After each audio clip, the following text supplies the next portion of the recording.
abrirem a sua Bíblia no Evangelho de Marcos, capítulo 13. As crianças podem sair para seu culto lá nos fundos. Evangelho de Marcos, capítulo 13.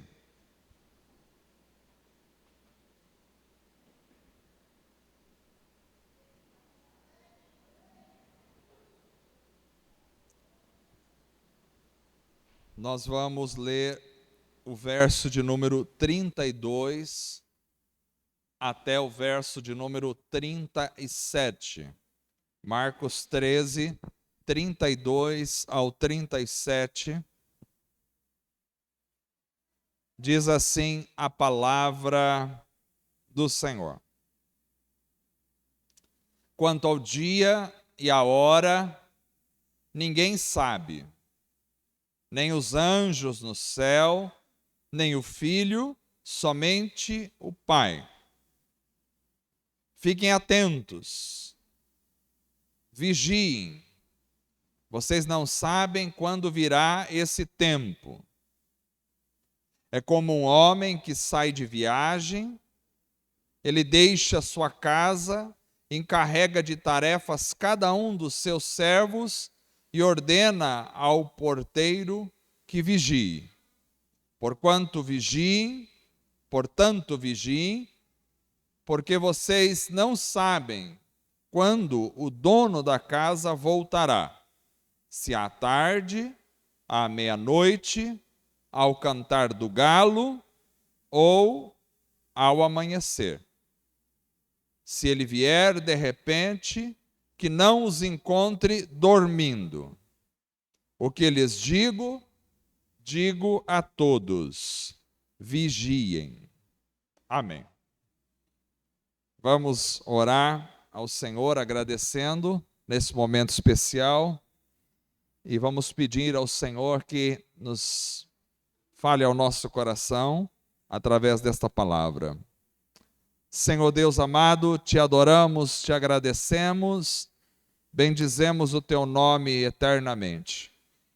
Tu és Senhor Deus poderoso, se faz presente em nosso meio, nos cultos, na reunião da igreja, na nossa vida particular, na nossa família, na vida, no dia a dia. Graças te damos, ó Deus, porque aprouve a ti que estivéssemos mais uma vez reunidos esta noite em teu nome santo. Abençoe a Deus agora a todas as pessoas que aqui estão, que me ouvem pela internet também, que estão aqui presentes, ó Pai. Dá-nos discernimento, sabedoria, graça dos altos céus, para compreendermos a tua palavra, para que a tua palavra venha falar ao nosso coração, para que a tua palavra produza, Senhor, mudança em nossa vida. Derrama da graça e da ação do Senhor sobre nós. Em nome de Jesus. Amém.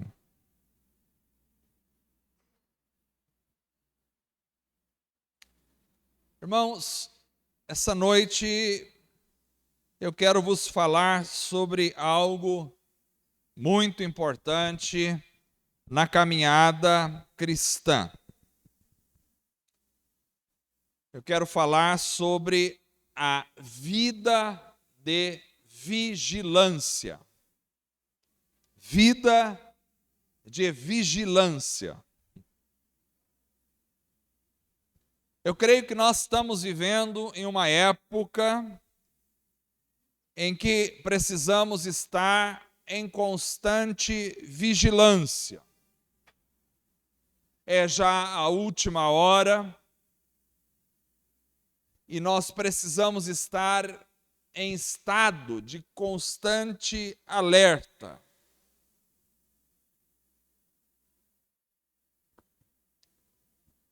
Vigiar.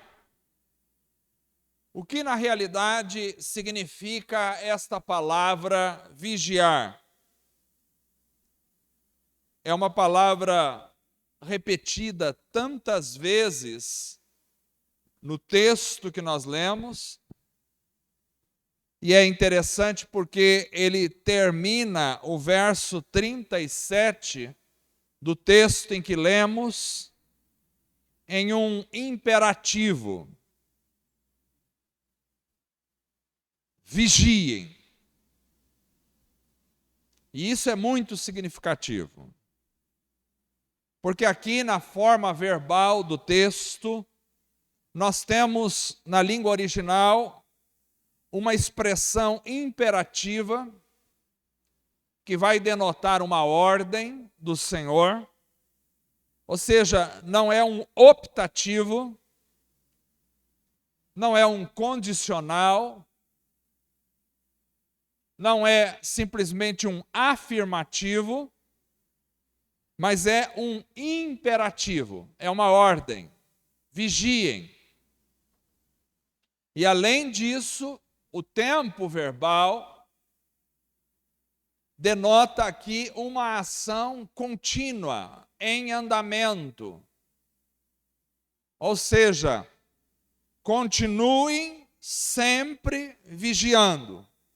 Talvez essa seria a tradução mais correta desta palavra. Então é uma ordem, e é uma ordem que deve ser seguida continuamente. Mas o que significa essa palavra no original, vigiar?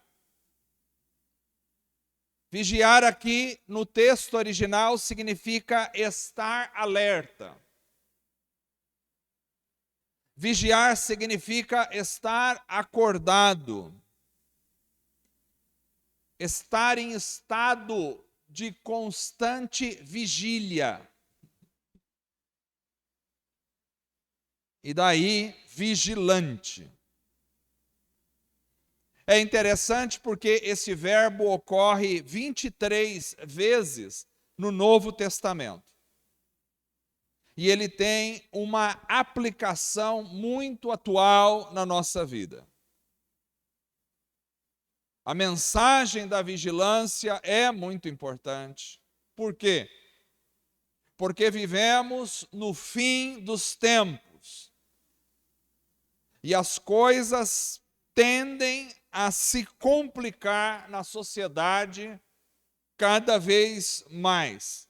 Ou seja, as notícias para o futuro não são para a sociedade boa. As coisas vão se complicando cada vez mais.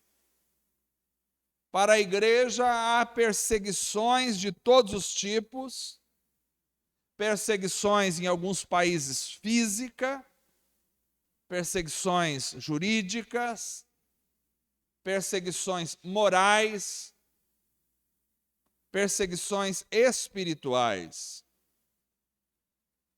É importante o vigiar, porque nós precisamos estar preparados. Jesus nos falou muito sobre o fim dos tempos e nos descreveu uma realidade como o fim dos tempos que se assemelha demais à realidade que nós estamos vivendo hoje. E aí vem a pergunta, então, como nós devemos vigiar? Ou seja, em que casos esse termo é utilizado nas Escrituras em que nos conclama a vigilância? Fique tranquilo que eu não vou ter, se tem 23 usos, eu não vou ter 23 pontos na mensagem desta noite, mas eu agrupei os usos em relação às temáticas. Então, em primeiro lugar, nós devemos estar alertas, devemos vigiar em relação à vinda do Senhor Jesus para buscar a sua igreja. Esse é um primeiro ponto e muito importante. Esse texto desta noite que nós lemos, ele fala da vinda do Senhor e da necessidade de vigilância em relação à vinda do Senhor. Ou seja, Jesus vai voltar para buscar a sua igreja e todos nós devemos estar alertas, todos nós devemos estar vigilantes em relação à volta de Jesus. Esta mesma palavra, vigiar, está relacionada com o texto de Mateus, capítulo 25, verso 13, onde Jesus conta a parábola das 10 virgens e diz que deveriam estar vigiando quanto à volta do noivo, que é uma referência à volta de Cristo vindo para buscar a sua noiva, que é a sua igreja. Então, a vigilância em relação à volta de Jesus para buscar a igreja é um elemento fundamental na vida da igreja. Isso foi exemplificado em parábolas que Jesus deixou na Bíblia e, ao mesmo tempo, em falas de Jesus, em discursos de Jesus, sobre a necessidade de estarmos alertas, constantemente aguardando a sua volta. Como é que isso pode se dar? Como é que eu devo, então, vigiar em relação à volta de Jesus? O que isso quer dizer para mim? Bem, eu preciso vigiar em meio à volta de Jesus ou em relação à volta de Jesus, no tocante ao armazenamento da vida espiritual, por exemplo. Lembrem vocês que na parábola das 10 virgens, 5 delas tinham azeite na botija, ou seja, tinha azeite em estoque, e 5 delas não tinham armazenamento de azeite, e essa foi a diferença que fez com que 5 entrassem para as bodas do noivo e 5 não entrassem. Isso fala, como eu já preguei em uma outra instância aqui, isso fala da necessidade de termos armazenamento espiritual na nossa vida.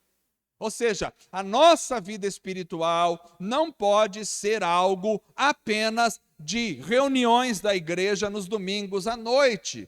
Tem que ser algo que nós vamos cultivando, construindo, crescendo no decorrer do nosso dia, da nossa semana, da nossa vida. É importante essa vinda aqui para a reunião da igreja, faz parte da ordenança da palavra de Deus, mas não é só isso que constitui o nosso armazenamento espiritual. Algumas pessoas às vezes utilizam assim, não, eu vou lá na reunião e ali eu vou me abastecer para depois aguentar a semana inteira. Não é assim que funciona. Aqui realmente você vai ter um contato com a palavra, vai receber uma oração, vai estar na presença do Senhor com a igreja, vai cultuar com a igreja, mas o armazenar está no dia a dia, na vida pessoal. Então, vigiar em relação à volta de Jesus é manter o meu armazenamento espiritual em dia. Vigiar em relação à volta de Jesus é me manter cheio do Espírito Santo de Deus, porque o Espírito Santo de Deus em mim é a presença de Deus em mim. Não há como eu estar vazio do Espírito Santo e ser arrebatado para me encher do Espírito Santo lá nas nuvens, lá no céu. O enchimento com o Espírito Santo é aqui na terra, e é agora, e é hoje. Então, estar vigilante em relação à volta de Jesus é me manter cheio do Espírito Santo. Não somente isso, mas estar vigilante em relação à volta de Jesus é manter uma vida de santidade. Santidade. E em relação à vida de santidade, esta palavra vigiar é dita também no Apocalipse, capítulo 16, verso 15, onde ele diz: eis que venho como ladrão, feliz é aquele que permanece vigilante e conserva consigo as suas vestes, para que não ande nu e não esteja à vista a sua vergonha. Ele está falando a respeito de uma vida de santidade. Estar nu, biblicamente falando, significa estar desprovido da santidade de Deus na vida. Estar nu, biblicamente falando, é uma representação de estar em pecado. Não é que a pessoa que vai tomar banho, que está nu lá para tomar banho, está em pecado. Mas é uma representação bíblica da pessoa que está desguarnecida, da pessoa que está despida de Deus. Então, a vigilância tem a ver com a santidade que reveste a nossa vida, aguardando a volta de Jesus. Vigilância em relação à volta de Jesus também tem a ver com a evangelização. Sendo vigilantes quer dizer, estando num processo de evangelização contínua com a nossa boca, mas também com a nossa vida, porque Cristo se apressa em voltar buscar a igreja. E só vai subir quem tiver Cristo na vida. Então a evangelização é parte da tarefa da igreja. Além do mais, ser vigilante em relação à volta de Jesus tem também a ver com o anseio, com o desejo pela volta de Jesus no coração. Isso é um assunto muito sério, porque hoje em dia a igreja moderna, me parece que de forma em geral, sem julgar ninguém especificamente, mas de uma forma em geral, parece-me que as pessoas, elas estão preocupadas muito com outras coisas, elas estão com o coração colocado em outras coisas, mas quando se fala assim, vamos falar sobre a volta de Jesus, nem tem assunto. Se numa rodinha as pessoas estão conversando e falando dos seus desejos, das suas vontades, de repente você entra e fala assim, pois eu tenho desejo de Cristo aparecer nas nuvens e voltar para buscar a sua igreja. De repente aquela conversaiada toda, cri, cri, cri, ninguém fala mais nada, escuta-se um grilinho no final, acaba a conversa, porque, a bem da verdade, nem todos estão desejosos da volta de Jesus. Estar alerta para a volta de Cristo é manter no coração acesa a chama do desejo de encontrar com o Salvador. Esta é a primeira questão que somos chamados a atenção essa noite para vigiarmos, ou seja, vigie para que não esfrie em você o desejo por encontrar o Senhor. Vigie para que não esfrie no seu coração a vida espiritual. Vigie para que não esfrie em você o desejo pela santificação. Vigie para que você não entre numa vida relaxada, espiritualmente falando, e não esteja apercebido da volta de Cristo eminente. Vigie. Este é um ponto-chave. E é o primeiro ponto. Segundo, tem 398 pontos. Não, estou brincando. Rapidinho. Segundo, o segundo motivo pelo qual nós devemos estar vigilantes é também em relação às tentações e às obras das trevas. Precisamos vigiar em relação à tentação e às obras das trevas. Jesus disse em Mateus capítulo 26, verso 41, vigiem e orem para que não caiam em tentação. O espírito está pronto, mas a carne é fraca. Vigiem e orem para não caírem em tentação. Ora, há inúmeras tentações sobre a minha vida e sobre a sua vida para que a gente caia. Jesus foi tentado por Satanás, os apóstolos foram tentados, e eu e você não somos diferentes. Nós somos tentados. Não achem que as trevas está dizendo assim, não, vou dar um tempo para ele, eu não estou mais afim de tentar ele. Não vai acontecer isso. Você vai ser e é continuamente tentado pelas trevas, mesmo quando nem saiba disso. Você é tentado. A todo momento nós devemos vigiar e orar para não cairmos em tentações. Agora, preste atenção como deve ser este vigiar em relação às tentações. Como é que deve ser? Você tem que estar muito consciente das áreas da sua vida onde há mais tentações para você. Tem pessoas que têm mais tentações na área das finanças. Tem pessoas que têm mais tentações na área do orgulho. Tem pessoas que têm mais tentações na área da sexualidade. Tem pessoas que têm mais tentações na área da ira, do nervosismo. Tem pessoas que têm mais tentações na área da maledicência, de falar demais, falar mal dos outros. Você precisa ver qual é a área da sua vida onde o inimigo está te tentando mais. Qual é a área? E quando você descobre a área, comece a fugir da aparência do mal.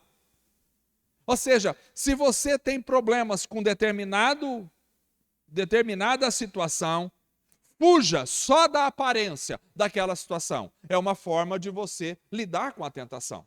Não fica brincando. Não se pode brincar com a tentação. Não brinque com a tentação dizendo, olha, eu consigo ir até aqui. Eu sei até onde eu vou. Tem gente que diz assim, eu sei até onde eu vou. Eu sei até onde eu posso ir. Você não sabe. Você pensa que sabe. Mas Satanás, ele é muito astuto. E você vem até aqui e fala, até aqui eu vou. Até na boca. Se você chegar até na beira do abismo, ele vai te empurrar lá dentro. Porque de alguma forma ele vai agir para que você caia. Então não brinque com a tentação. Tentação não é algo para se brincar. Tentação não é algo para experimentar. Não, vou experimentar. Não experimente. Não presta, fuja. Fuja da tentação. Como é que você lida com a tentação? Como é que você vigia para não cair em tentação?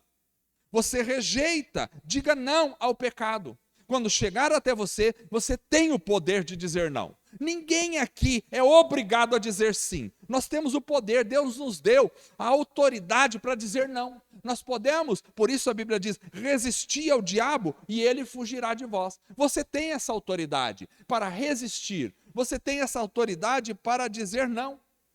É importante. Vigiar em relação à tentação é saber dizer não na hora da tentação. Não é dizer assim, vamos ver, mais ou menos.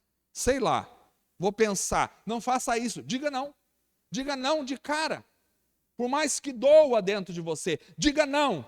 Quando vier a tentação, já diga não na hora. Por mais que você queira dizer sim, diga não. Violente a si mesmo nesse aspecto. Você quer dizer sim, mas antes de dizer sim, já diga não. De cara. É algo que precisa acontecer. Vigiar em relação à tentação. Como é que eu faço para vigiar? Perceba as estratégias para te derrubar. Aliás, essa palavra vigiar é utilizada em 1 de Pedro, capítulo 5, verso 8, quando Pedro diz, sejam sóbrios e vigiem.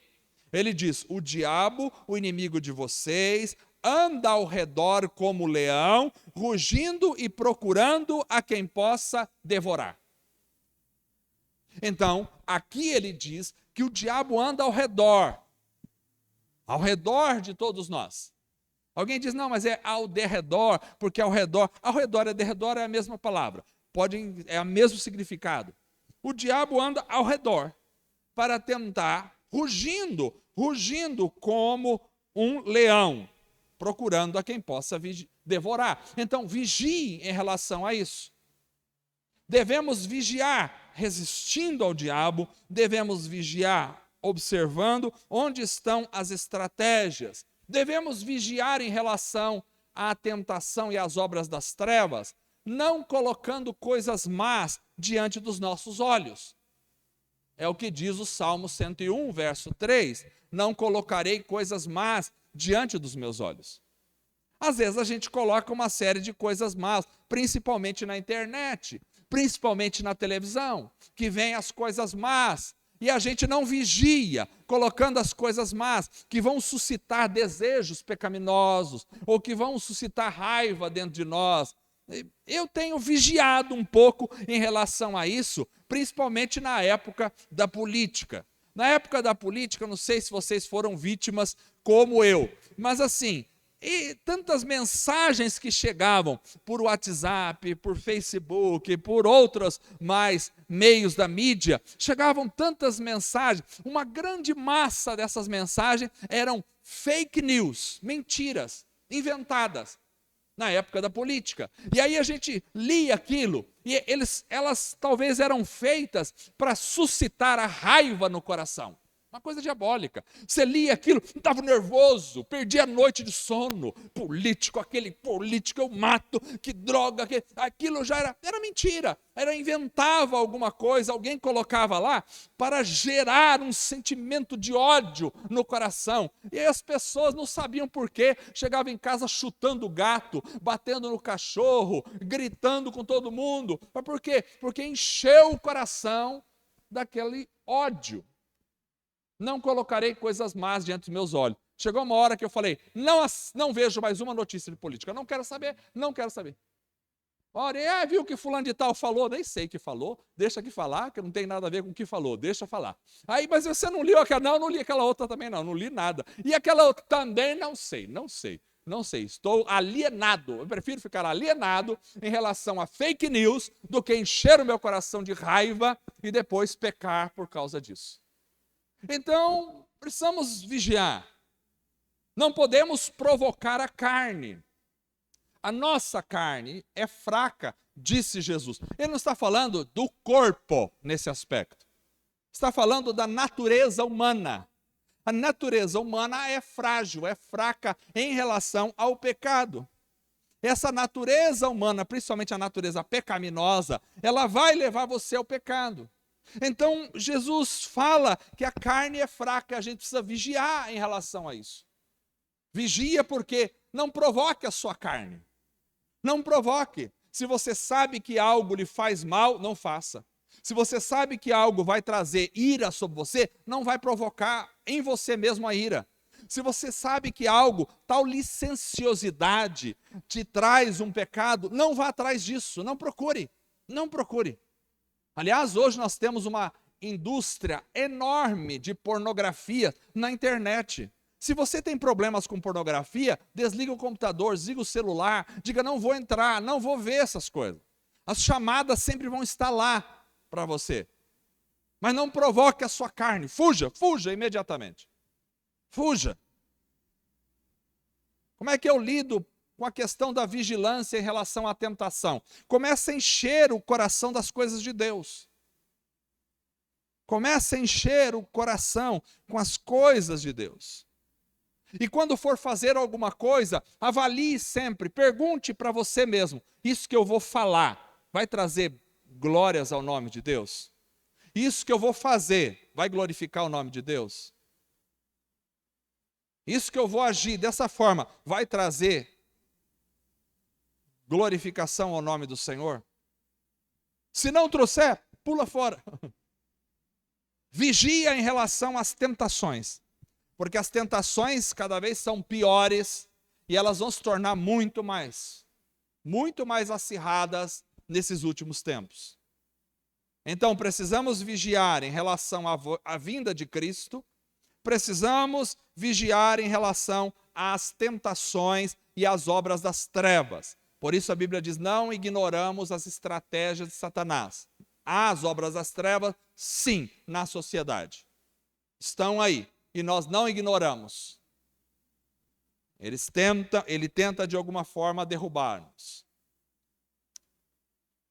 Terceiro, devemos vigiar também em relação não só à vinda do Senhor, não só em relação às tentações e às obras das trevas, mas devemos vigiar em relação aos falsos ensinos. Isto é algo importante também. Vigie em relação a falsos ensinos. Em Atos, capítulo 20, verso 30 e verso 31, nós temos o apóstolo Paulo discursando aos anciãos de Éfeso. E Paulo vai dizer: e dentre vocês mesmos se levantarão homens que torcerão a verdade a fim de atrair os discípulos. Por isso, vigiem, diz Paulo.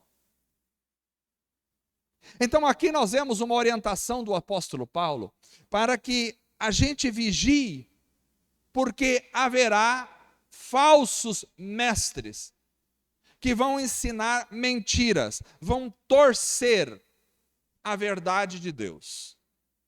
Precisamos estar atentos a isso, precisamos estar atentos em relação à verdade da palavra, e isso é muito importante para nós. Porque os que torcem a verdade já existiam desde a época de Paulo e ainda estão presentes em nossa época. Por isso precisamos vigiar em relação a falsos ensinamentos. Com o evento da internet, os falsos ensinamentos multiplicaram, porque agora qualquer pessoa pode gravar algum vídeo, gravar alguma mensagem e colocar na internet. E aí viraliza, todo mundo fica, e daqui a pouco está todo mundo seguindo falsos ensinos. Não é que tudo que tem na internet não presta. Tem coisas boas. A gente tem que saber selecionar as coisas boas. Então, como é que eu posso vigiar em relação ao falso ensino? Ora, o falso ensino, ele sempre parte da verdade, mas acaba em mentira. Ele começa com a coisa certa, mas vai acabar na mentira. Eu preciso perceber isso. Não é porque começou bem que acaba bem. Alguém pode pegar a Bíblia e ler um versículo e começar bem, mas precisa ver como é que ele vai acabar o que ele começou. Nem tudo que começa bem acaba bem. O falso ensino mais perigoso é aquele que parece verdade, mas no fundo ele leva ao engano. Aliás, não esqueçam vocês que o próprio diabo tentou Jesus utilizando textos da Bíblia. Não foi lá de outras religiões que ele pegou textos, foi da própria Bíblia que ele pegou textos para tentar Jesus. Então parece verdade, mas no fim leva ao engano. Ele usa a Bíblia, mas distorce o seu ensino. É falado em nome de Deus, mas traz no fundo a voz do diabo. Temos que vigiar em relação a isso. Porque nem tudo aquilo que fala em nome de Deus é de Deus. Nem toda a pregação que usa a Bíblia é a verdade de Deus para nós. Nem todo aquele que fala Jesus, Salvador, Senhor, é um homem que está falando a verdade de Deus para a nossa vida. Precisamos vigiar. Como é que a gente faz para vigiar em relação aos falsos ensinos? A gente precisa conhecer a verdade da palavra, conhecer a palavra de Deus e conhecer o Deus da palavra. Não adianta a gente tentar conhecer todos os falsos ensinos e todas as religiões do mundo. Não adianta. É até interessante você conhecer se quiser, mas não adianta você tentar conhecer todos, porque todo dia sai ensino novo. Todo dia sai heresia na história. Todo dia tem uma fábrica de heresia que vai todo dia lançando coisas. Todo dia. Então, como é que eu vou discernir o que é falso do que é verdadeiro? Você precisa conhecer bem o verdadeiro. Dizem que há um treinamento para as pessoas, para algumas autoridades que mexem com essa área de falsificação nos Estados Unidos, para conhecer o dólar falso. E como é que eles fazem para conhecer qual dólar que é falso, qual que é verdadeiro? Eles vão estudar o falso? Não, porque todo dia saem notas falsas de uma forma ou de outra. O treinamento é que a pessoa conheça tanto tanto o dólar verdadeiro que a hora que ela vê um falso, ela detecta.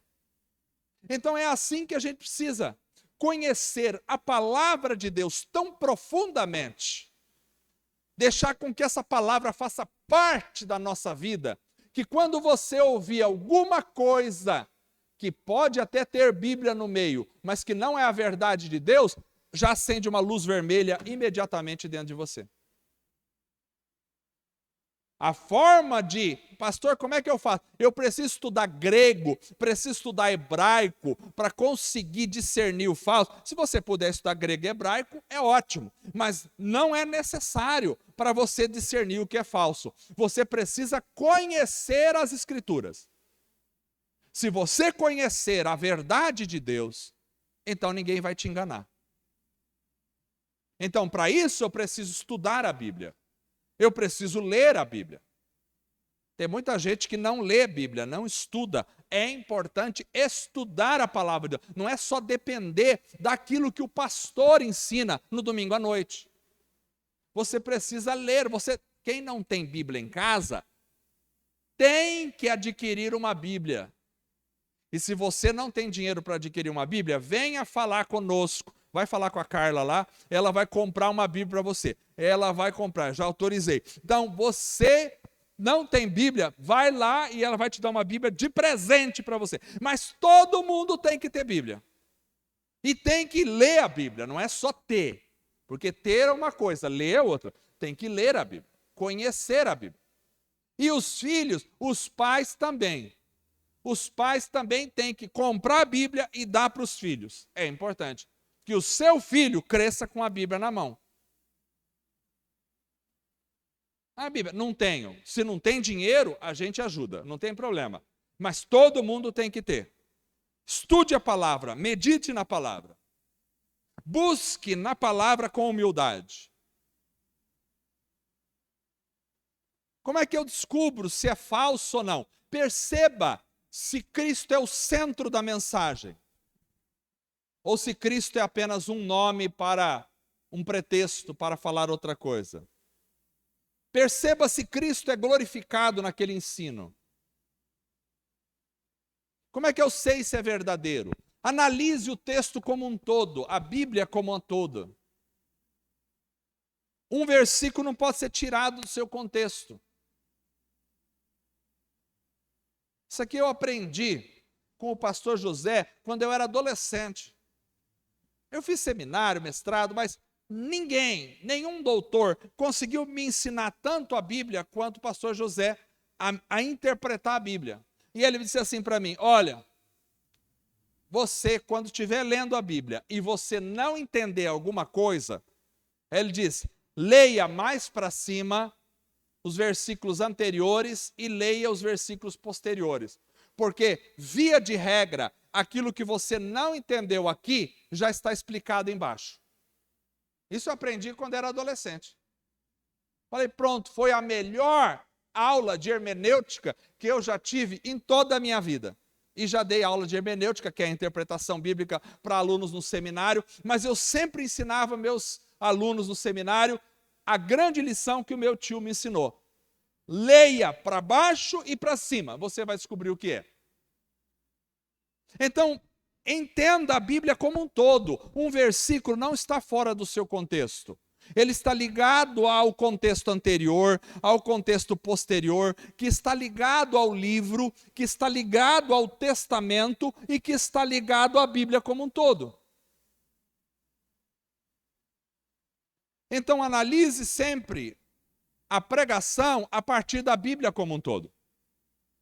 Se alguém está pregando aqui, não é porque é o pastor, ou é o presbítero, ou é o apóstolo, ou seja quem for. Se alguém está pregando aqui, precisa estar de acordo com essa palavra.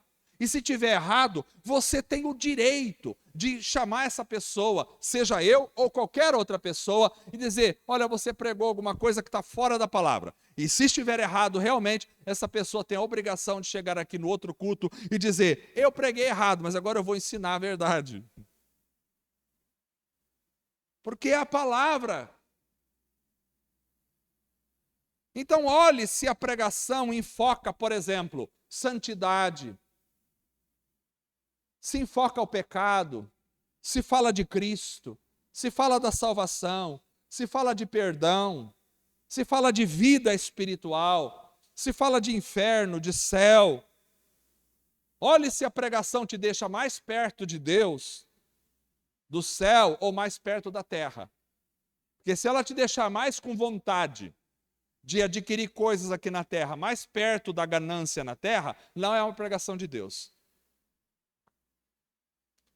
Perceba se a mensagem te coloca mais em estado de humildade ou se ela te coloca em estado de vanglória. Perceba se a pregação te deixa mais perto de Deus ou mais perto das coisas do mundo. Se ela te deixa desejando aprender mais das coisas de Deus ou se ela te deixa desanimado.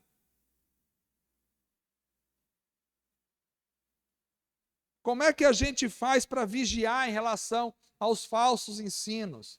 Eu não posso ter preguiça de aprender da palavra. Tem gente que tem preguiça de aprender da Bíblia. Ai, preguiça, lê muito, 66 livros, mais de 1000 páginas, não sei não. Posso ter preguiça. Ai, tem um estudo bíblico. Ai, demora muito, não vou. Não posso ter preguiça de aprender. Tem que ter sede para aprender. É assim que eu vou vigiar em relação aos falsos ensinos, porque Paulo já disse para os anciãos de Éfeso: dentre vocês vão sair falsos mestres que vão torcer a palavra e vão ensinar o errado, por isso vigiem. Em último lugar, desejamos e devemos também vigiar em relação à fraqueza e ao sono espiritual. Em 1 Coríntios capítulo 16, verso 13, nós lemos: estejam vigilantes, mantenham-se firmes na fé, sejam homens de coragem e sejam fortes. Irmãos, nós vivemos em dia de fraqueza espiritual. E a fraqueza espiritual pega muita gente dentro da igreja. São pessoas que estão doentes espiritualmente falando. Tem 20 anos de crente e se tornaram fracos. São pessoas em que você não pode dizer nada. Hoje em dia não se pode mais falar a verdade para algumas pessoas porque ofende falar a verdade. Não se pode contrariar alguém porque se me contrariou, eu não venho mais. Se não fez a minha vontade, não se pode corrigir ninguém. E isso é culpa nossa mesmo, dos nós pais. Porque às vezes a gente não corrige os nossos filhos. E se não corrige os nossos filhos, eles crescem sem correção. E se eles crescem sem correção, eles não vão aceitar ser corrigidos depois quando ficarem adultos. Agora, quando alguém vem me corrigir, eu devo aceitar a correção. Porque alguém que está me corrigindo quer o meu bem. Mas hoje em dia, se o pastor for corrigir alguém, saiu da igreja. Fracos. Gente que se escandaliza com tudo. Tudo me escandaliza. Tudo. Nós precisamos vigiar para não nos tornarmos fracos espiritualmente. Em Apocalipse capítulo 3, verso 2, é dito à igreja de Sardes: esteja atento, fortaleça o que resta e que estava para morrer, pois não achei tuas obras perfeitas aos olhos do meu Deus. Esteja atento é vigie. É a mesma palavra. Vigiem porque tem muito fraco que está para morrer já. Às vezes a fraqueza é tão grande que a pessoa chega a ponto da morte. Não só fracos, mas muitos de tão fraco estão dormindo. É interessante porque quando o corpo está fraco demais, vem o sono. A pessoa às vezes dorme de tanta fraqueza. Isso espiritualmente é a mesma coisa. Por isso, 1 aos Tessalonicenses capítulo 5, verso 6 diz: portanto, não durmamos como os demais, mas estejamos atentos, ou seja, vigiemos e sejamos sóbrios.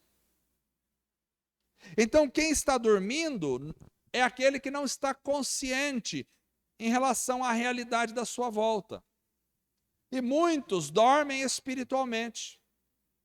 Por isso, Efésios 5,14 diz: desperta tu que dormes. Gente fraca e gente dormindo espiritualmente. Precisamos vigiar para não nos tornarmos assim. E como é que a gente pode vigiar em relação à fraqueza e ao sono espiritual? Primeiro, não se deixe levar por coisas tolas. Alguém vem falar alguma coisa, não se deixe levar por qualquer coisa. Não quer ser fraco? Se aproxime de gente que tem Cristo na vida. Sabe por quê? Porque tem muita gente carnal.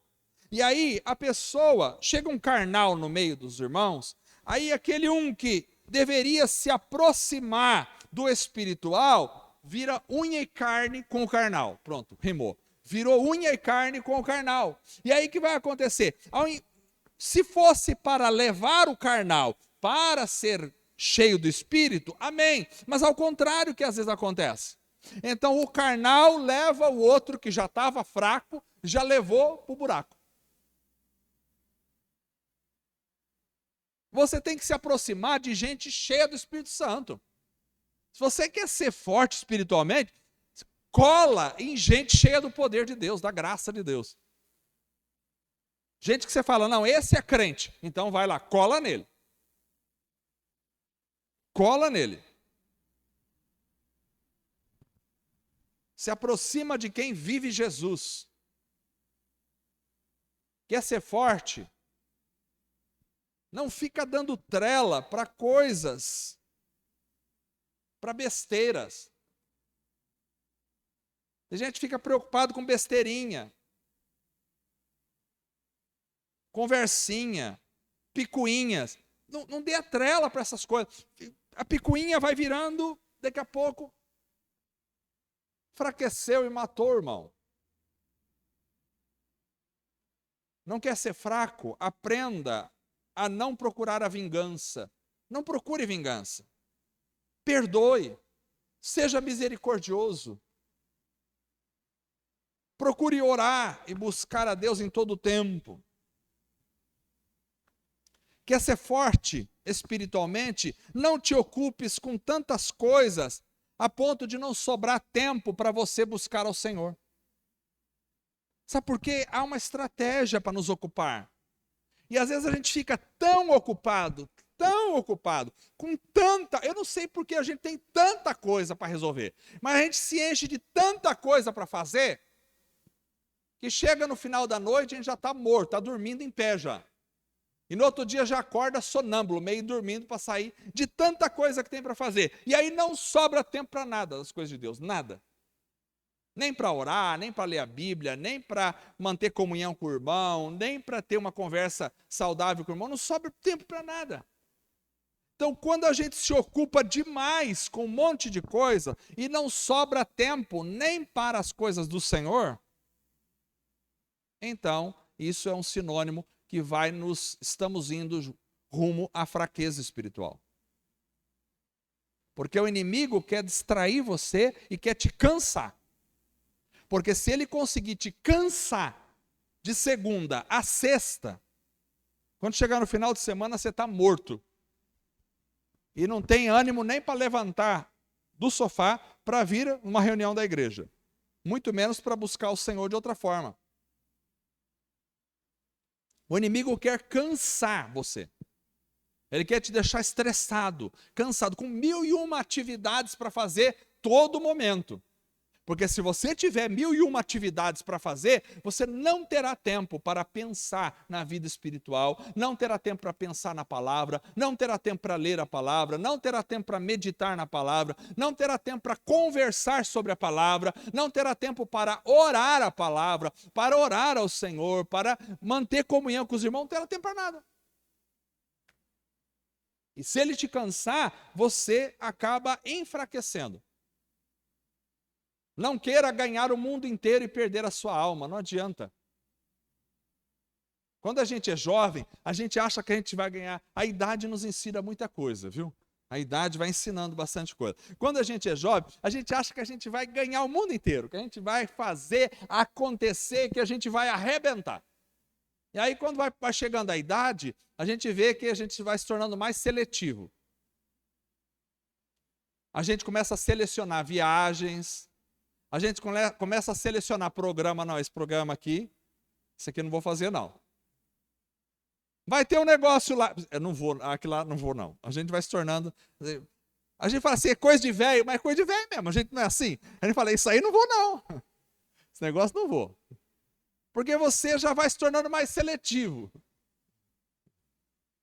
O jovem acha que vai ganhar todas, que ele vai estar em todas. Tá, o negócio, tô junto, tô no meio. E aqui também tô, no outro também tô, no outro também faz tudo e não faz nada.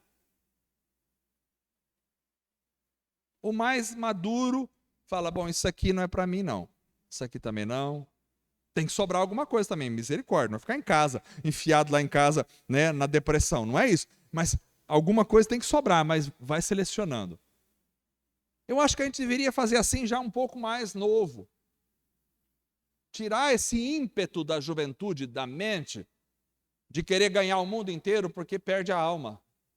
Não adianta nada eu correr os céus e a terra para todos os lados e perder o mais saboroso e o mais importante da vida, que é a vida com o Senhor. Não adianta nada. Não adianta nada eu passar na melhor universidade, eu ter o melhor trabalho, eu conquistar a maior fama, eu estar ganhando um número imenso de seguidores no mundo inteiro, mas se eu não tiver a graça, a ação e o poder do Espírito Santo enchendo a minha alma. Não adianta nada. Então, não deixe de olhar para Cristo e ler a sua palavra. Se aproxime de quem é cheio do Espírito.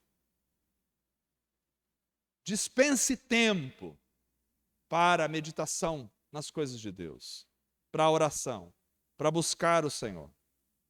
Em todo o tempo. Em todo o tempo. Como o irmão que me antecedeu disse, quando passarmos 1000 anos lá no céu, vamos ver que a nossa passagem por aqui foi tão pequena. Tão pequena. Vamos aproveitar o tempo. É sobre isso que eu queria que vocês vigiassem. Vamos ficar em pé.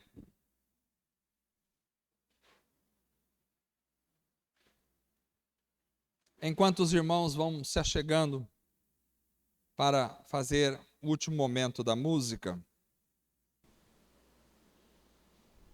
o Senhor nos ordena, presta atenção, não vigiar é pecado.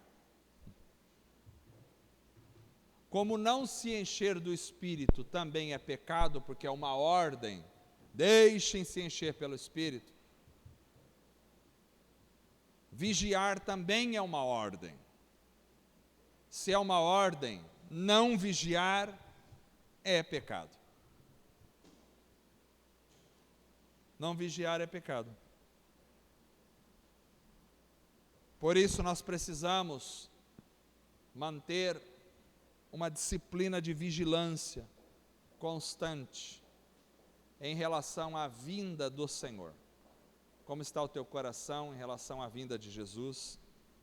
Se Jesus vier agora, você vai receber com alegria esse momento? Devemos vigiar em relação às tentações. O inimigo anda para tentar destruir mesmo. Devemos vigiar em relação aos falsos ensinos. Não é tudo que se fala de Deus que é bom. E devemos vigiar em relação à fraqueza e ao sono espiritual. De uma forma geral, todas as vezes que aparece a vigilância na Bíblia, está relacionada com um desses 4 elementos. uma ordem do Senhor para todos nós. Vamos orar. Senhor Deus, estamos aqui esta noite e ouvimos a Tua palavra, a necessidade de vigiar. Não nos deixa, ó Deus, adormecidos em relação a isso. Não nos deixa, Senhor, ficar alheios à vigilância necessária em relação à Tua vinda, em relação às tentações, em relação à frieza, fraqueza espiritual, em relação aos falsos ensinos. Abençoa Teu povo que seja nutrido com a palavra verdadeira, que tenha discernimento do Senhor para entender a verdade. Abençoe Teu povo que esteja alerta, esperando, aguardando ansiosamente a vinda do Senhor Jesus. Maranata, Maranata, ora vem, Senhor Jesus. Abençoe Teu povo, Senhor, para que esteja sendo fortalecido a cada dia mais e não esteja se enfraquecendo em relação ao Senhor e à vida espiritual. Abençoe Teu povo, que tenha discernimento da verdade do Senhor, que tenha discernimento da Tua palavra maravilhosa, que saiba rejeitar o pecado, que fuja da aparência do mal, que saiba observar as estratégias do inimigo. Ó Deus, abençoe, Senhor, a Tua igreja, possamos estar vigilantes e alertas em nome de Jesus. Amém. Vamos cantar uma música com alegria.